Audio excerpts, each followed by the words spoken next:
ไม่ได้เจอพี่ดนนานเลยนะฮะมากครับนานมากขอบคุณมากครับที่แวะมาเจอกันก็บ้านที่วันนี้พี่นนท์พามาดูก็เป็นบ้านชื่อว่าบ้านร่มรื่นนะครับร่มรื่นครับใช่ครับแล้วก็ผมก็ตั้งใจเปิดคลิปด้วยมุมนี้นะฮะก็จะเห็นขอดแล้วก็เห็นต้นไม้ใหญ่ซึ่งนี่ก็เป็นต้นขานางนะพี่ใช่ครับเป็นส่วนหลักของบ้านเลยครับที่เป็นคอร์ดชะลูดตรงกลางครับนอกจากพื้นที่บ้านใหม่เนี่ยครับเราจะเห็นว่ามันมีการเชื่อมโยงกับบ้านเดิมในแบบที่ไม่มีรั้วกั้นเลยนะฮะครับก็เลยอยากให้พี่นนท์เริ่มด้วยการเล่าให้ฟังทีนึงว่าที่มาที่ไปหรือว่าบริบทโดยรอบของบ้านหลังนี้เป็นยังไงครับคือเจ้าของบ้านเนี่ยเขาก็เป็นพ่อแม่ลูก4คนก็หมายความว่ามีลูก2คนนะครับเขาจะสร้างบ้านอยู่ติดกับบ้านคุณพ่อคุณแม่ของภรรยาเพื่อที่จะได้ดูแลกันนะครับพื้นที่ที่ทางเจ้าของเขาเล็งว่าจะสร้างบ้านเนี่ยเขาปลูกต้นไม้ไว้สูงใหญ่แล้วก็ร่มรื่นมากผมก็เลยบอกเขาเลยว่าเอาที่ตรงนี้แหละผมเห็นด้วยแล้วก็ผมตั้งชื่อมันเลยแล้วกันว่าร่มรื่นครับแต่ยังไม่รู้นะว่าจะเป็นยังไงใช่ครับซึ่งตรงที่เราอยู่ตรงนี้ตอนแรกคือเป็นที่ดินโล่งๆแล้วก็มีแค่ต้นไม้อย่างนี้เลยใช่เลยครับเป็นต้นไม้ที่ไม่มีออเดอร์เลยครับก็คือว่าอยากปลูกอะไรก็ปลูกแต่ว่ามันสวยมากครับคราวนี้เนี่ยโจทย์ที่เราได้มาอย่างสั้นๆก็คือว่า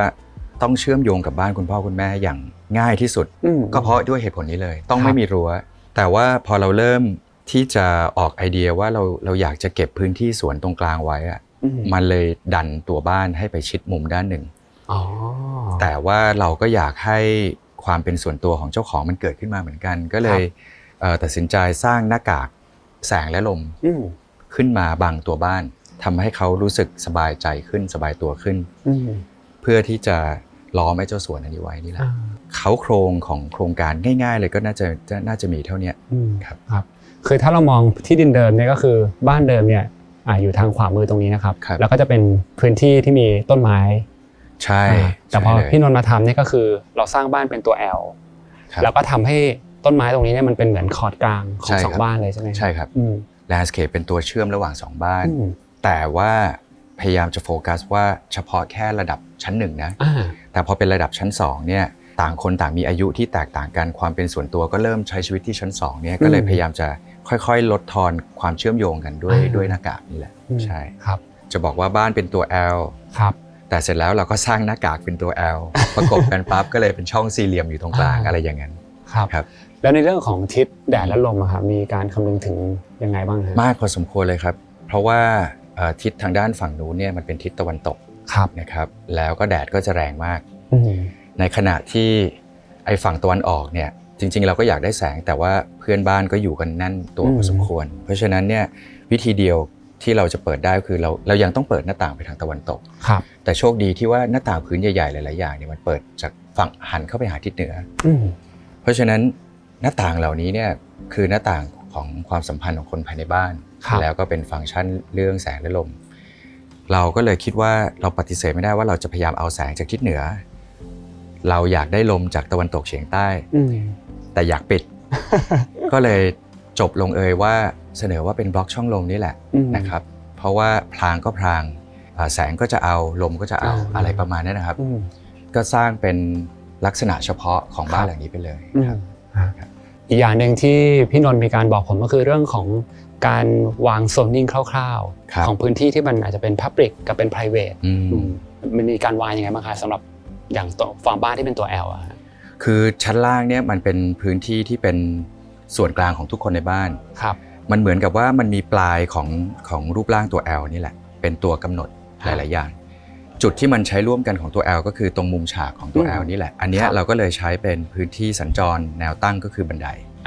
แต่ว่าปลายสุดของตัว L ที่ชี้ไปทางหน้าบ้านเนี่ยสำหรับชั้นแรกเนี่ยมันเอาไว้ใช้สำหรับพื้นที่ออฟฟิศของคุณภรรยาในขณะที่พื้นที่ปลายตัว L ของอีกด้านหนึ่งที่ชี้ไปทางบ้านเก่าก็คือพื้นที่อะไรก็ได้ที่ต้องเชื่อมกับคุณพ่อคุณแม่เราก็แค่ค่อยๆจัดลำดับเขาครับว่าจากพื้นที่ที่เป็นออฟฟิศที่ควรที่จะวิ่งไปที่หน้าบ้านเพื่อคุยกับลูกค้าหรือว่า Messenger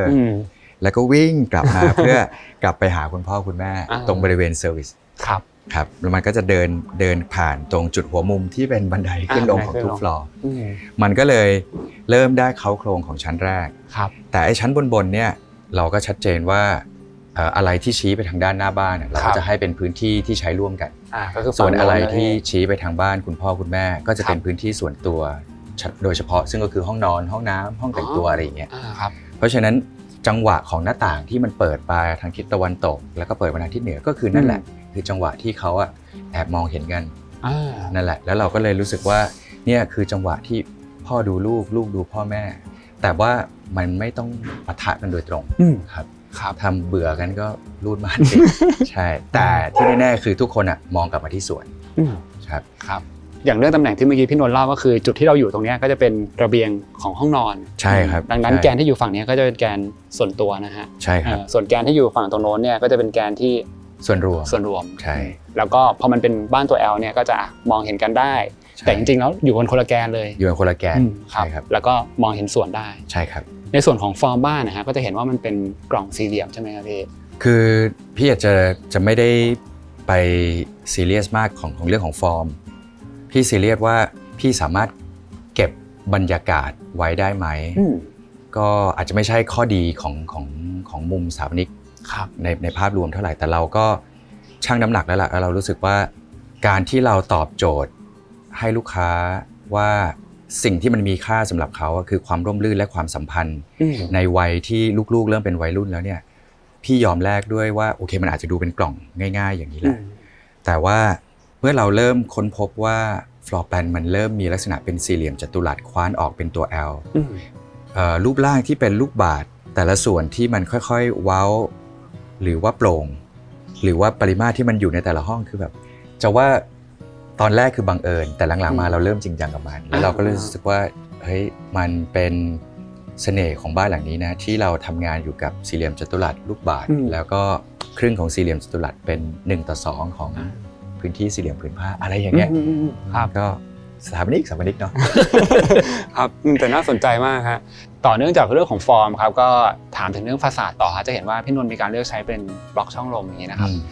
อยากรู้ว่าก่อนหน้านี้มันมีเป็นออปชันว่าเป็นวัสดุอื่นๆไหมฮะหรือเป็นลักษณะระแนงเส้นตั้งเส้นออนอะไรแบบนี้ทำไมถึงจบที่เป็นตัวนี้บริหารเงินให้ลูกค้าครับด้วยปริมาณขนาดนี้แผงที่มีขนาดใหญ่ขนาดนี้ที่เชื่อว่าบล็อกช่องลมทำงานได้แล้วก็มีความน่าสนใจพอก็เลยคิดว่าอันนี้น่าจะเวิร์กสุดวางแผนจนไปถึงว่าวิธีการในการที่จะทำงานกับช่างด้วยว่ามันจะต้องละเอียดละอออะไรขนาดไหนซึ่งอันนี้มันก็อยู่ในลักษณะที่มันกึ่งหยาบกึ่งละเอียดไม่ถึงกับต้องซีเรียสอะไรมากนะก็เลยตัดสินใจเลือกบล็อกช่องลมเราหาออปชันให้เจ้าของหลายประเภทเหมือนกันแต่เราคิดว่าอันนี้เราเป็นคนเสนอด้วยแหละว่าเอาอันนี้น่าจะดีที่สุดครับซึ่งที่เราเห็นก็จะเห็นว่ามันมีแพทเทิร์นที่ต่างกันด้วยนะครับพี่ทำไมถึงเลือกให้มันมีแพทเทิร์นที่ต่างกัน2แบบครับพี่ต้องการพลางตาในลักษณะที่ไม่เท่ากันแล้วก็ต้องการให้เวลาที่แสงมันสว่างจากข้างในออกไปข้างนอกมันจะมีลักษณะที่ไม่เหมือนกันเวลาที่เรามองมุมบ้านคือบ้านเนี่ยสถาปนิกยังไงมันก็มองจากรูปด้านที่เป็น projection ใช่ไหมแต่เวลาที่คนใช้จริงๆมันมองจากมุมถนนนะเพราะฉะนั้นมันก็จะมี2ด้านเสมอเราก็เลยมองว่าจริงๆแล้วว่าด้านหน้าเนี่ยเราต้องการพลางเยอะเราก็จะเป็นบล็อกช่องลมที่เป็นร่องละเอียดแต่ว่าทางฝั่งบ้านคุณพ่อคุณแม่ก็เป็นฝั่งที่เราไม่จำเป็นต้องพลางเยอะก็เป็นบล็อกโปร่งแต่เวลาที่ช่วงพลบค่ำจนไปถึงกลางคืนเนี่ยแสงที่สว่างออกมาจากตัวบ้านเนี่ยมันก็จะมีความสว่างที่ไม่เท่ากันบ้านก็จะมีเสน่ห์ตามที่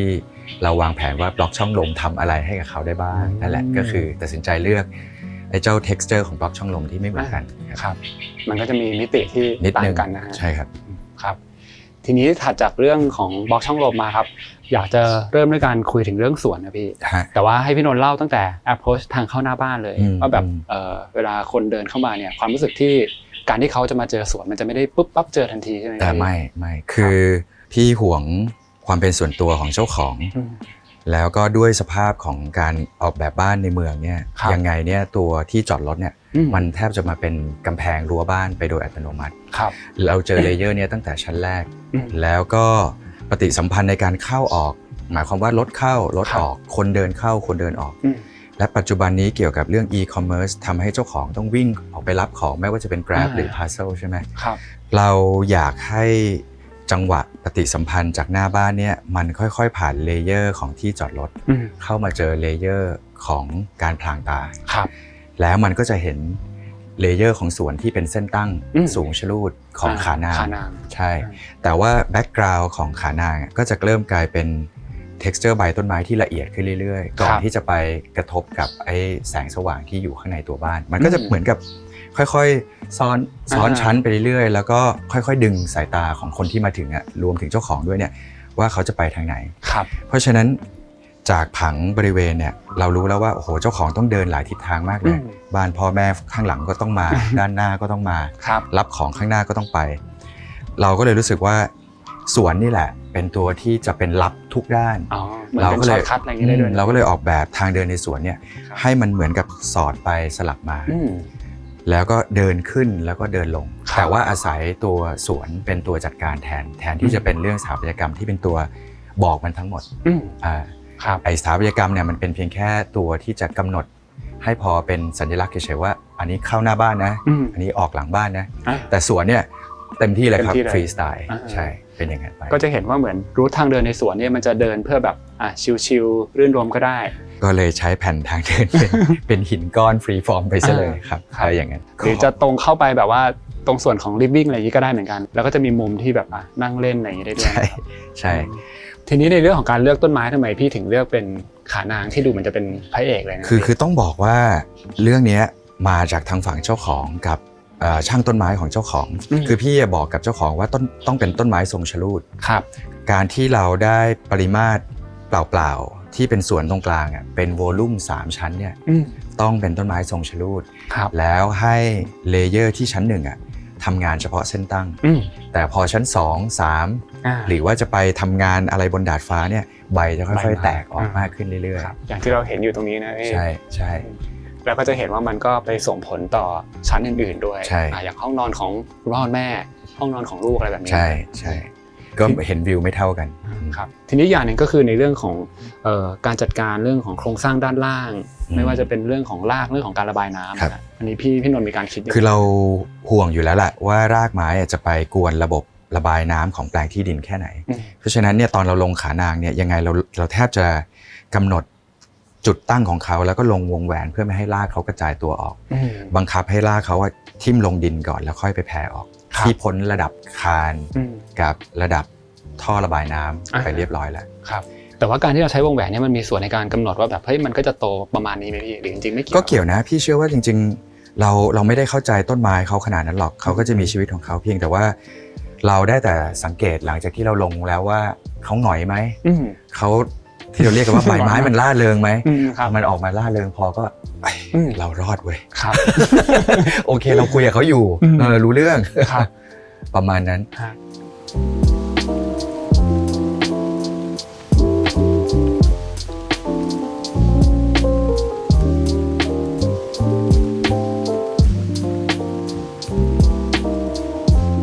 ตอนนี้พี่นนท์ก็พาลงมาที่ชั้น1นะครับเราจะมาเริ่มไล่ดูฟังก์ชันชั้น1นี้ประตูหน้าบ้านเลยนะครับโดยที่เข้ามาปั๊บเนี่ยก็ปะทะเลยกับที่นั่งตู้เก็บรองเท้าที่ใช้ประจำแล้วก็ฝั่งตรงกันข้ามก็คือกระป๋องออฟฟิศขนาดเล็กที่ถูกขนาบด้วยสวนขนาดเล็กแล้วก็สวนขนาดเล็กแต่ว่าทางเดินหลักอันนี้ครับคือทางเดินหลักที่ขนาบด้วยสวนทั้งสองข้างนะครับปลายทางเนี่ยพยายามไม่บอกอะไรมากเพราะว่าอันนี้คือพื้นที่ที่คนภายนอกเขาสามารถเข้ามาถึงได้คือเจ้าของบ้านบอกอยู่แล้วแหละว่าคนภายนอกสามารถเข้ามาถึงตรงออฟฟิศตรงนี้ได้เพราะฉะนั้นเราจะไม่บอกอะไรมากเพียงแค่ว่าอันนั้นคือจุดปลายสายตาเฉยๆที่มันแยกออกเป็นขวาห้อง powder room ที่ใช้ห้องน้ำง่ายๆแต่ซ้ายคือพื้นที่กลางของคนในบ้านแล้วเราก็ซ่อนหน้าบันไดให้เป็นที่รู้กันเฉพาะของคนในบ้านเท่านั้นเพราะฉะนั้นมันจะจริงๆแล้วโดยตำแหน่งครับแกปมันก็จะเป็นเหมือนกับคล้ายๆอันนั้นเหมือนยานแม่ อันนี้ก็จะเป็นกระป๋องยานลูกแล้วก็มีสะพานเชื่อมกันที่ชั้น1จะเป็นแบบนี้เลยนะครับซึ่งถ้าเป็นตามที่พี่นนท์เล่าตอนแรกก็คืออันนี้คือเป็นแกนขาของตัว L ฝั่งที่อยู่หน้าบ้านชี้ไว้หน้าบ้านก็จะมีความเป็นพับลิกหน่อยใช่ครับสมมุติถ้าเกิดว่ามีลูกน้องมาเนี่ยเขาใช้ powder room ก็ยังอยู่ในแกนนี้อยู่โดยที่ไม่ต้องไปวุ่นกับในบ้านในขณะที่วิ่งลงไปที่บ้านเก่าก็จะผ่านเจ้าสวนบันไดเข้าบ้านนะครับแล้วก็ไอ้สวนข้างนี้ จริงๆก็คือจะมีทางเดินที่วิ่งอ้อมไปส่วนเซอร์วิสที่อยู่หลังบ้านเพราะนั้นมันจะคล้ายๆกับว่าสาเหตุที่ทำไอ้เจ้าตัวนี้เป็นเหมือนกับสะพานเชื่อมเนี่ยก็เพราะว่าเราต้องหาทางเชื่อม2ฝั่งนี้ในทางฟังก์ชันที่เกี่ยวข้องกับทางด้านภรรยาที่จะต้องวิ่งกลับไปหาคุณพ่อคุณแม่ครับโดยไม่จำเป็นต้องผ่านส่วนกลางส่วนก็เลยมาจัดการคำตอบเรื่องเหล่านี้ด้วยครับแต่ก็จะเห็นว่าบ้านหลังนี้มันมีเหมือนflow ของ solution ที่หลายทางมากเลยนะพี่แล้วก็สามารถเลือกไปได้แบบตอนที่นั่งเขียนไดอะแกรมกับเจ้าของก็แต่ด้วยว่าเรารู้สึกว่าสิ่งที่เขาพูดให้เราฟังมาคือชีวิตจริงทั้งนั้นดังนั้นหน้าที่ของเราคือจัดระบบระเบียบให้เขาบนอุปกรณ์แล้วก็ทางเลือกทางดีไซน์ที่เราร่ำเรียนมานี่แหละแต่เพียงแต่ว่าจะพยายามทำให้เขาเห็นว่ามันลื่นไหลได้โดยที่ไม่ต้องชี้นำหรือว่าบังคับเขามากนะครับทำสรุปความทั้งหมดที่มันมีความซับซ้อนให้เหลือแต่ฟอร์มที่มันเรียบง่ายอะไรประมาณนั้นครับอีกอย่างหนึ่งที่ผมรู้สึกว่าน่าสนใจก็คือไอ้ความเป็นสะพานหรือเป็นทางเดินตรงนี้เนี่ยคือไม่ว่าจะเข้าออกบ้านมันเดินผ่านตรงนี้นะพี่ซึ่งเป็นทางที่ยาวแต่เป็นทางที่เราสามารถเนี่ยได้สุนทรียะจากต้นไม้แสงแดดต่างๆได้เต็มที่เลยฮะถูกต้องและนั่นก็คือโจทย์ที่เราขอเจ้าของจริงๆถ้าพูดถึงว่ามันดูเป็นความสิ้นเปลืองในการที่เราทำชั้น1ให้เหลือเพียงแค่สะพานเชื่อมแต่ว่าสิ่งที่เรานำเสนอจริงๆก็คือว่าชีวิตที่เขาได้เปรียบจากคนอื่นจากที่ดินเดิมคือความร่มรื่นที่อยู่ที่ชั้น1และความสามารถที่คุณจะต้องเชื่อมโยงระหว่างรุ่นสูงวัยกับรุ่นเด็กเพราะฉะนั้นไอ้สิ่งนี้เนี่ยคือมันเหมือนแลกกันในทางฟังก์ชันไอ้นี่มันไม่ใหญ่เลยคือถ้าเราพูดว่าออฟฟิศจริงๆมันควรจะเทมาสิอยู่ข้างนี้ด้วยสิอะไรเงี้ยแต่เราคิดว่าไม่นะถ้าความต้องการที่คุณภรรยาต้องการใช้แค่นี้เอาแค่นี้พอแต่ไอความลื่นลมที่อยู่ระหว่างทางเนี่ยสำคัญกว่า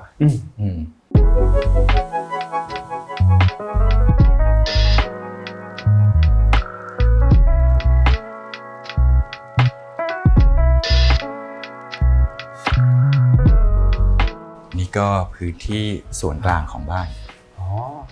ใช่อันเนี้ยก็เราหันหลังให้เพื่อนบ้านแล้วก็หันหน้าใหญ่ๆเข้าไปที่สวนมันก็จะกลายเป็นเลเยอร์ของสวนของแสงของลมอะไรประมาณนี้ครับซึ่งตอนนี้ก็คือเราเดินมาในแกนของตัว L ที่ชี้ไปทางบ้านคุณพ่อคุณแม่ใช่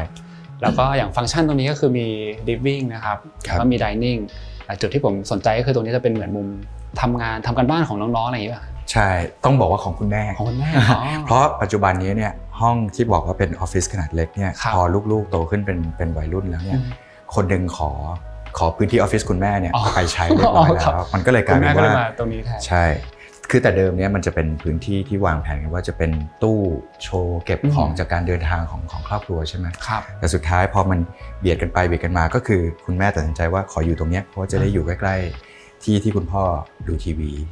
หรือไม่ก็นั่งหลับกันไปเลยอะไรเงี้ยครับเนี่ยพอมันเป็นพื้นที่โล่งๆอย่างที่พี่บอกว่าเราหันหน้าไปทางสวนเนี่ยแต่ว่าถ้าในพื้นที่ขนาดนี้ในทางอินทีเรียเนี่ยเราก็พยายามจะมองว่ากำแพงที่ทำหน้าที่เป็นแบ็กดรอปให้กับการใช้ชีวิตจริงๆคือ2ฝั่งนี้ฝั่งนี้ถึงแม้ว่ามันจะเป็น pantry ของชมรมรักกาแฟก็แล้วแต่เราก็ต้องทำให้มันเป็นพื้นที่ที่น่ามองก็เลยต้องสร้างเป็นแบ็กดรอปสีเข้มขึ้นมาเป็น pantry สีเข้มในขณะที่ไอ้ฝั่งด้านนี้เป็นกำแพงก็จริงซึ่งด้านหลังของมันคือบันไดแต่ว่าด้วยขนาดของกำแพงมันนะครับเรารู้สึกว่าการนั่งอยู่ที่โต๊ะรับประทานอาหารเนี่ยมองไปมันควรจะมีอะไรที่น่ามองแล้วก็รีเลทกันเราก็เลยเริ่มมองหาว่าจากโต๊ะที่เป็นโต๊ะไม้ที่เจ้าของอยากได้เนี่ยนำไปสู่ของเก่าที่เป็นของเก่ามี material ที่เป็นไม้เหมือนกันเนี่ยมันจะได้เหมือนกับรีเลทกลับไปกลับมาอะไรประมาณนี้เราก็เลยกลับไปค้นหากับร้านของเก่าหรือว่าร้านที่ขายพวกของเก่าที่เรารู้จักเนี่ยว่ามีอะไรบ้างที่เราพบที่เห็นอยู่เนี่ยจริงๆอันนี้คือถาดใส่เขาเรียกว่าอะไรนะตัวพิมพ์ของเครื่องพิมพ์โบราณนะครับแล้วเขาก็เอาถาดพวกนี้มาขายต่อกันพี่ก็เลยรู้สึกว่าในเมื่อเรามีบล็อกช่องลมที่เป็นรูปเหลี่ยมเป็นช่องแบบนี้แล้วเฮ้ยอันนี้คุยกันรู้เรื่องแล้วก็เป็นวัสดุไม้ด้วยเราก็เลยจับเขาเข้ามาเรียงเก็บไปในเพลทใหม่แล้วก็ติดไปบนผนังมันจะได้คุยกันเป็นจังหวะอะไรแบบนี้น่าสนใจเลยครับพี่โอเคครับก็เดี๋ยวจากตรงนี้เนี่ยให้พี่นนท์พาไปดูส่วนของห้องครัวพาทัวร์เลยอันนี้รู้สึกว่า ฝ่าฟันกับเจ้าของไว้เยอะ พี่เองก็ชอบเหมือนกัน ครับโอเคครับ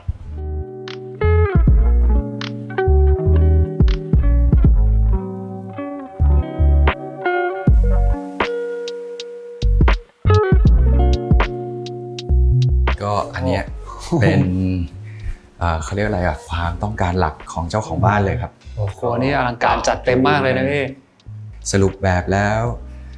เจ้าของบ้านค่อยๆเริ่มคลี่คลายตัวเองจนแบบว่าสุดท้ายแล้วคือผมชอบอยู่ครัวครับขยายครัวเพิ่มขึ้นเรื่อยๆแสดงว่าตอนแรกไซส์ครัวก็คือไม่ใช่ไซส์นี้เลยคือเป็นไซส์เอาพอดีตัวเลยครับแล้วจริงๆอ่ะเราไปเน้นที่ส่วนที่เป็น pantry ด้วยซ้ำเสร็จแล้วครัวก็ขยายไปหา pantry ขยายดันส่วนซักล้างออกไปคือที่แกเห็นเป็นพื้นที่ใหญ่ขนาดนี้จริงๆแล้วพื้นที่ข้างนอกนี้ก็เป็นส่วนของครัวด้วยนะส่วนที่เกี่ยวข้องกับควันเยอะๆอย่างต้องใช้ทำงานกับเตาอั้งโล่หรือว่าวัตถุดิบที่มีกลิ่นแรงไม่ว่าจะเป็นปลาร้าหรือว่าของทะเลที่ถ้ามันต้องล้างต้องอะไรแล้วขาวก็จะมีอ่างล้างของขาวไว้ข้างนอกให้อีกเพราะฉะนั้นมันก็จะเหมือนกับเป็นพื้นที่ที่เขาตั้งใจเลยว่าอันนี้คือพื้นที่ความลับ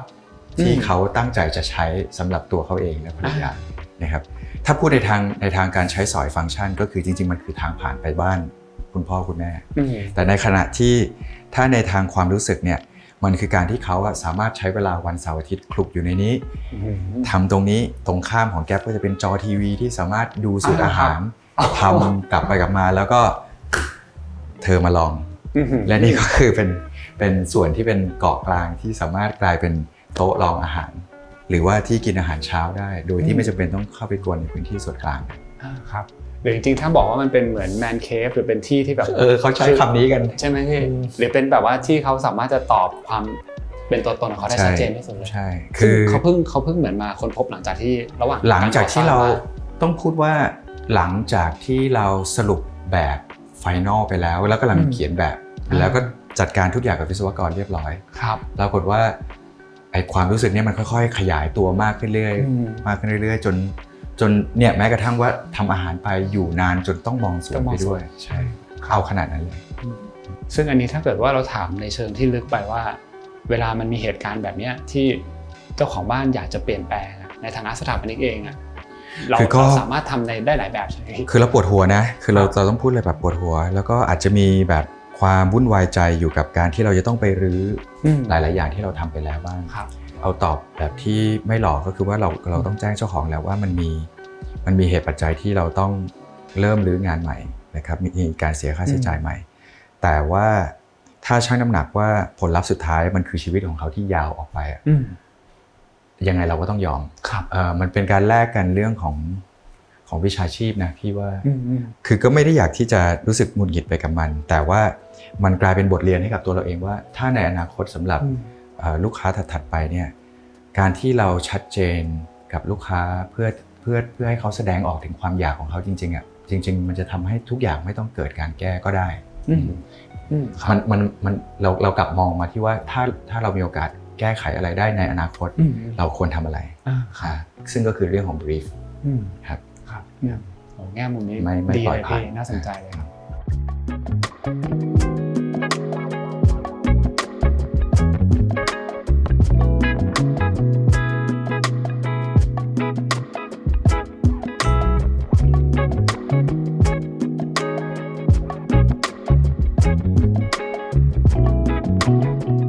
ก็จากชั้น2แล้วนะครับพี่หน้าบันไดแล้วเราก็เดินมาทางฝั่งปีกหน้าบ้านใช่ไหมอันนี้แกก็จะเห็นว่ามันเป็นห้องกลางที่ลูกๆมาใช้ทั้งทำกันบ้านอ่านหนังสือดูทีวีเล่นเกมอะไรกันแล้วครับก็คือเป็นฟิล family area อย่างเงี้ยนะพี่ใช่ถ้าวันที่เพื่อนคุณพ่อคุณแม่มาลูกๆหลบมาที่นี่ได้วันที่เพื่อนลูกๆมาพ่อแม่หลบก็มาหลบที่นี่ใช่มันก็จะแบบเป็นที่หลบหลีกนะครับสำหรับคนที่มีลูกๆที่เป็นวัยรุ่นแล้วอะไรประมาณอย่างนั้นซึ่งตรงนี้เองก็จะเห็นว่าข้างหน้ามีตู้เย็นกับมีห้องอยู่ในห้องใช่เป็น powder room สำหรับห้องน้ำคือตอนแรกเราก็สนับสนุนให้ห้องนี้เป็นห้องใหญ่โดยที่ไม่มีห้องน้ำแล้วเราก็พยายามต่อรองกับทางเจ้าของว่าเราเดินลงบันไดไปนิดนึงเราก็จะถึง powder room ที่อยู่ข้างล่างแล้วใช่ไหมแต่ว่าด้วยความว่าข้างล่างเป็นออฟฟิศใช่ไหม powder room อยากสแปร์ไว้ให้ออฟฟิศเขาถกกันไปกันมาจน ทุกคนในบ้านบอกว่างั้นยอมมีห้องน้ำเล็กๆที่อยู่ตรงพื้นที่นี้แล้วกันมันก็เลยมีจำนวนห้องน้ำเพิ่มขึ้นมาอีก1ห้องครับแล้วก็จะเห็นว่าพื้นที่ตรงนี้มันไม่ได้มีประตูปิดกั้นเป็นห้องไม่มีเพราะว่าคือเห็นกันด้วยทางสายตานิดๆหน่อยๆดีกว่าถ้าจังหวะของการเปิดประตูมันทำให้รู้สึกว่าฉันจะมาแล้วนะอะไรเงี้ยมันจะรู้สึกจงใจเกินไปสู้มันมีมุมหลบให้ลูกๆครับแต่ว่าพ่อแม่เดินผ่านได้ขอให้มันเป็นกระป๋องสาธารณะของคนในบ้านจะหลบหรือไม่หลบกันยังไงมีห้องส่วนตัวอยู่แล้วอันนี้ไม่ซีเรียสครับแล้วก็เราย้ำอีกทีนึงว่าพอมันเป็นบ้านตัวแอลเป็นสวนแล้วก็เห็นระเบียงของห้องคุณแม่นะฮะอันเนี้ยเป็นธีมเหมือนตอนที่เราคุยกันตั้งแต่ตอนแรกเลยก็คือว่าด้วยความว่า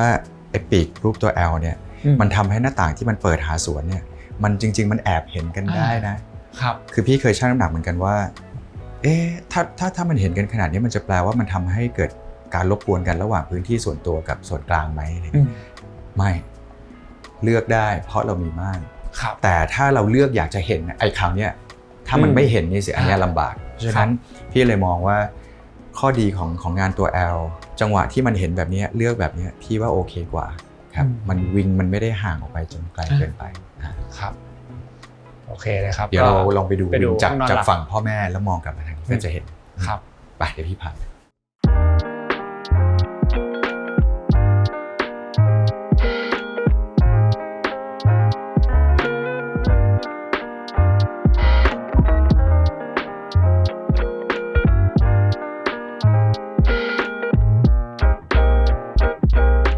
ฝั่งส่วนตัวแล้วก็คือฝั่งห้องนอนคุณพ่อคุณแม่ที่ชั้น2ใช่ไหมแล้วมองทะแยงไปที่ส่วนกลางของลูกๆขึ้นมาใช้ได้ก็เหมือนเดิมครับมองกลับไปที่สวนก็ถือว่าจริงๆสวนมันก็จะให้ประโยชน์กับหลายๆห้องเลยนะครับพอเวลาเราเลือกวางบ้านเป็นตัว L ใช่ใช่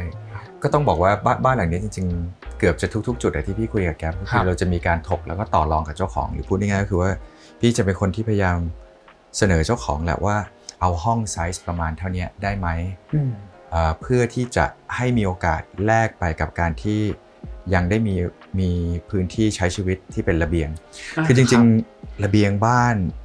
มันมีทั้งข้อดีข้อด้อยนะคือข้อด้อยสำหรับคนไม่ชอบเลยก็คือมันเก็บฝุ่นมันแบบเป็นภาระมันอะไรก็แล้วแต่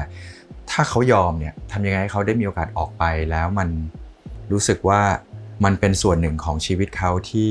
ต่อให้เท้าจะเปื้อนแต่ทำยังไงให้มันมีบรรยากาศที่เขาอยากออกไปเพราะฉะนั้นตอนที่พี่เสนอเขาก็คือว่าไซส์ห้องนอนประมาณเท่านี้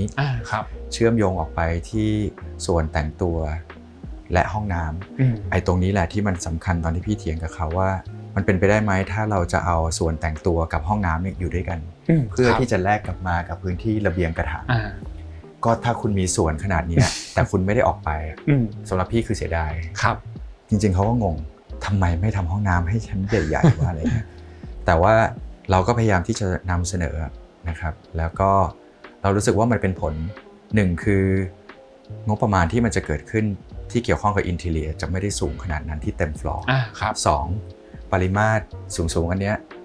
มันค่อยๆไหลลื่นเข้ามาในพื้นที่ที่อยู่หัวเตียงหรือเข้าไปในอยู่ว่ายง่ายก็คือส่วนเนี่ยมันแนบเข้าไปหาเขามากขึ้นปรากฏว่าพอบ้านมันเขาโครงมันเสร็จแล้วเขาได้เดินแล้วก็ได้เริ่มเห็นว่าไอ้เจ้าใบไม้ล่าเริงของต้นขานางไอ้ระเบียงเนี่ยมันสื่อสารกันได้จริงๆครับมันก็เลยเริ่มกลายเป็นว่าจากพื้นที่ใหญ่ของสวนเข้ามาสู่ระเบียงเป็นพ็อกเก็ตการ์เด้นของชั้นชะลูดขึ้นไปถึงห้องลูกๆซึ่งเดี๋ยวพี่พาไปดูว่าลูกๆก็จะมองลงมาได้เหมือนกันครับอะไรประมาณจริงๆอันนี้ก็ต้องบอกว่ามันเป็นมุมหนึ่งที่ในขั้นตอน process ระหว่างทำมันต้องมีการคุยกันเพราะว่าถ้าสมมติว่าผมมองภาพห้องนอนทั่วๆไปที่เราเคยเห็นเนี่ยเวลาเข้ามาเนี่ยอาจจะทำใหญ่กว่านี้ก็ได้มีจุดเบรกก่อนหรือบางคนจะบอกว่าเฮ้ยฉันไม่เอาระเบียงเลยไม่ออกไปแน่แบบเอาเป็นห้องนั่งเล่นก่อนไหมแล้วก็ค่อยเป็นห้องนอนแล้วก็จัดให้พวกมีอ่างอาบน้ำใหญ่ๆอะไรแบบนี้แต่นี่ก็เป็นอีกวิธีคิดหนึ่งเลยคือมันเป็นเพราะว่าพอเราเริ่มรู้แล้วว่าฟังก์ชันเขาไม่ใช้อ่างหรือว่าคือพูดง่ายๆคือพี่ก็จะมีเรื่องที่สอบถามเขาตรงๆว่าอะไรที่เขาอยากจะใช้ตอนที่เขาไปเที่ยวโรงแรมรีสอร์ทใช่ไหมกับอะไรที่เขาใช้จริงในบ้านเสร็จแล้วพี่ก็จะค่อยๆเสนอเพราะว่าโดยส่วนตัวเป็นคนที่ชอบพื้นที่ที่ขนาดพอดีตัวถ้าเขามาทางเดียวกันกับเราสิ่งที่เราจะแลกมาให้เขาก็คือแสงอากาศลมที่คุณได้มีโอกาสไปสัมผัสพื้นที่กึ่งภายนอกดีกว่า ถึงแม้ว่าพื้นที่เตียงจะไม่ได้ใหญ่แต่ความรู้สึกที่มันใหญ่กว่าก็คือส่วนขยายที่ไปที่สวนหรือส่วนขยายจากห้องแต่งตัวไปที่สวนซึ่งก็คือระเบียงแรกที่เราคุยนั่นแหละพี่รู้สึกว่าอันนี้ต่างหากที่ควรจะเป็นสัปปายะของเขาโอเคครับงั้นเดี๋ยวจัดตรงนี้ให้พี่นนท์พาไปดูชั้น 3พาไปดูชั้น3ครับ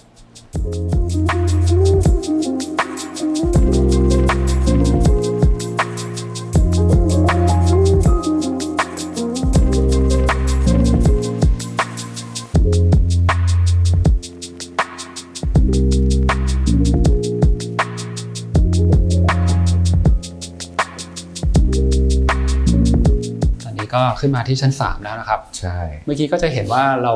เดินผ่านในส่วนปีกหรือว่าปีกด้านหน้าซึ่งอันนั้นเป็นห้องพระครับซึ่งก็เป็นก็อย่างที่บอกว่าก็เป็นพื้นที่ส่วนกลางที่ทุกคนใช้ได้แต่ว่าห้องพระเนี่ยไม่ได้มีขนาดใหญ่เท่ากับห้องทำกันบ้านของลูกๆใช่ไหมครับพี่ก็ตัดส่วนที่อยู่ข้างหน้าบ้านเนี่ยให้กลายเป็นระเบียงด้านหน้าภายนอกพี่เลือกเจาะช่องเปิดแต่ว่ามันเป็นแบบแนวนอนใช่คือเดิมทีเดียวเนี่ยถ้าคิดกันแบบเร็วๆเราก็คิดว่าโอเคก็ในเมื่อมีสวนแล้วก็เปิดหน้าต่างใหญ่ๆให้สวนใช่ไหมแต่คราวนี้เนี่ยพอเราเริ่มคิดถึงเรื่องของการใช้สอยห้องพระจริงๆเนี่ยคือแท่นพระหรือแท่นพระพุทธเนี่ยยังไงเราก็ต้องวางพระพุทธรูปหันไปทางทิศเหนือซึ่งก็จะเต็มไปด้วยอะไรต่อมีอะไรเรียบร้อยแต่แล้วรูปบรรพบุรุษล่ะหรือว่าจะมีรูปปั้นเทพใดๆอะไรก็แล้วแต่เนี่ยพี่เลยตัดสินใจว่าไม่พอครับกำแพงฝั่งที่วางโต๊ะหมู่บูชาไม่พอเราต้องเพิ่มจำนวนกำแพงเพื่อจะติดรูปเหล่านี้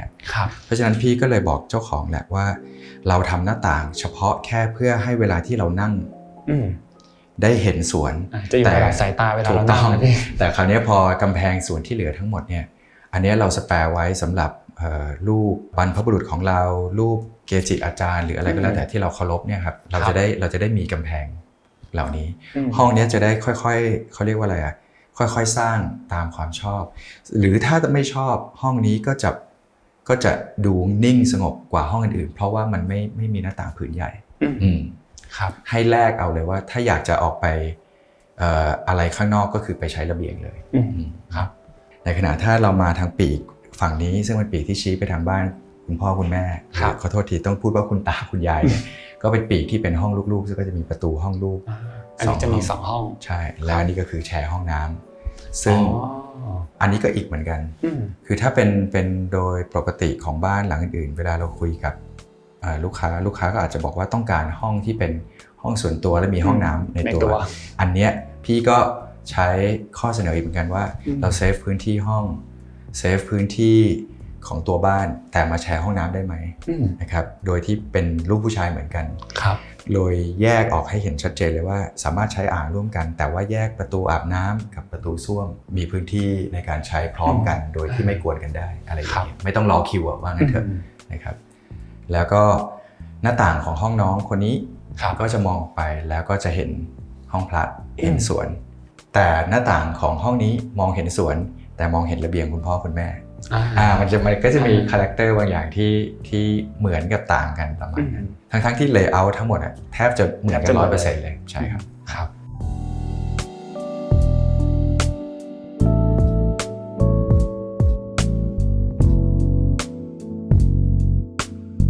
หลังจากที่ได้ดูบ้านเรียบร้อยแล้วครับพี่นนท์ก็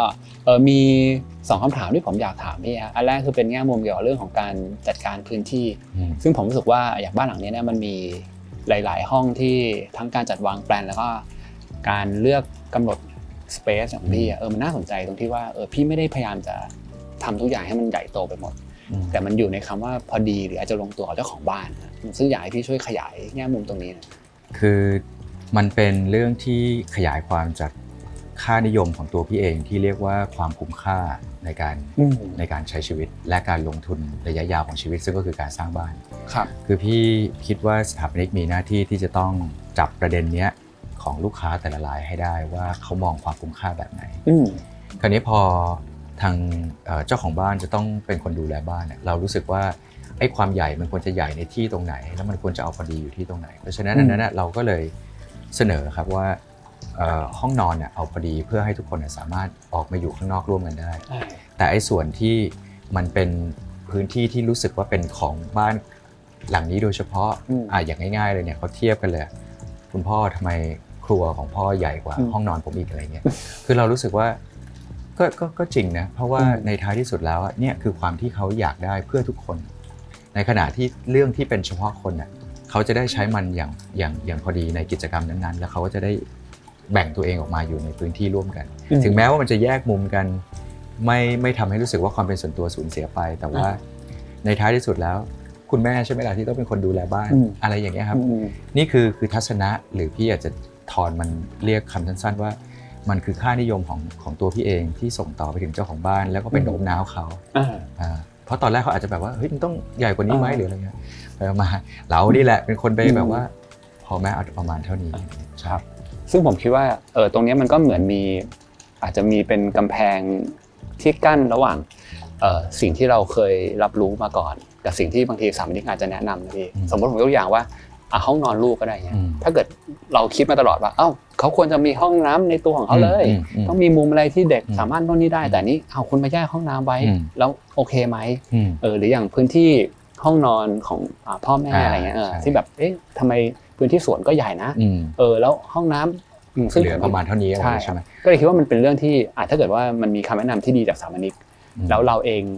รู้สึกได้เหมือนกันว่าเราไม่จำเป็นต้องทำตามทิปิคอลที่มันเป็นมาใช่ไหมคือมันเกิดจากการเปรียบเทียบของการเดินทางของเราแหละอย่างเราเองเราไปอยู่ที่ต่างประเทศเราก็จะพบว่าจริงๆทำไมการใช้ชีวิตของที่นู่นมันแชร์กันได้แต่ทำไมที่บ้านเรามันแชร์ไม่ได้ทำไมทุกคนต้องการความเป็นส่วนตัวอะไรขนาดนั้นแค่กันกรองออกมาว่าตกลงแล้วมันเป็นปัญหาที่ดีไซน์หรือมันเป็นปัญหาที่พฤติกรรมคือถ้าดีไซน์ช่วยแก้ปัญหาเรื่องพฤติกรรมได้งั้นเราก็ให้ดีไซน์มันทำออกมาแล้วคุ้มค่าสินี่ก็จะเป็นอะไรแบบนั้นนะคือพี่คิดว่านี่คือหนึ่งในหน้าที่ของสถาปนิกด้วยเพราะมันคือการบริหารโครงการให้ประสบความสำเร็จสำเร็จทั้งการใช้ชีวิตกับสำเร็จในการใช้เงินของเขาครับประมาณนั้นทีนี้พอเชื่อมต่อมาอีกเรื่องนึงก็เป็นคำถามที่ผมอยาก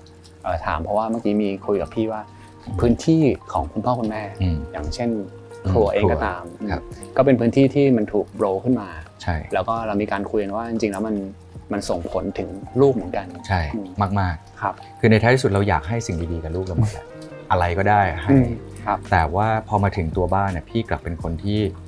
สนับสนุนให้เจ้าของบ้านหมายถึงคุณพ่อคุณแม่ที่เป็นคนลงทุนทำบ้านนั้นๆที่พี่เรียกว่าเจ้าบ้านเนี่ยให้มีกลิ่นของตัวพวกเขาให้ได้มากที่สุดสะท้อนถึงความเป็นเขาให้ได้มากที่สุดไม่ต้องตามใจลูกมากของลูกเนี่ยเอาเท่าที่จำเป็นที่เขาจะต้องใช้ในฐานะของคนที่จะต้องเติบโตและเปลี่ยนแปลงไปเรื่อยๆแต่คนที่จะไม่เปลี่ยนแปลงและตกตะกอนเนี่ยคือพ่อแม่แต่สิ่งที่มันสำคัญไปกว่าการที่ให้อำนวยความสะดวกหรือ facilitate คุณพ่อคุณแม่เกิดอย่างเต็มที่จริงๆมันหมายความว่าเราสะท้อนแล้วดึงเอาความเป็นเขามาใส่ในบ้านเพราะฉะนั้นอย่างกรณีของบ้านหลังนี้เจ้าของชัดเจนขึ้นเรื่อยๆว่าถ้ามีเวลาซึ่งเวลามันแพงที่สุดเนี่ยเขาขอใช้ไปกับการทำอาหารทางภรรยาอยากใช้เวลากับการเริ่มชอบเรื่องสวนลูกๆพอโตขึ้นเนี่ยเขาจะจำได้ว่าคุณพ่อเป็นคนแบบนี้คุณแม่เป็นคนแบบนี้เพราะฉะนั้นเวลาที่เขาออกเดินทางแล้วเขากลับมาที่บ้านเขาควรจะได้รับความรู้สึกว่าเขาโอบกอดโดยความรู้สึกของความเป็นพ่อเป็นแม่ซึ่งมันฝังอยู่ในฟังก์ชันทั้งหลายแหละที่อยู่ในบ้านใช่ไหม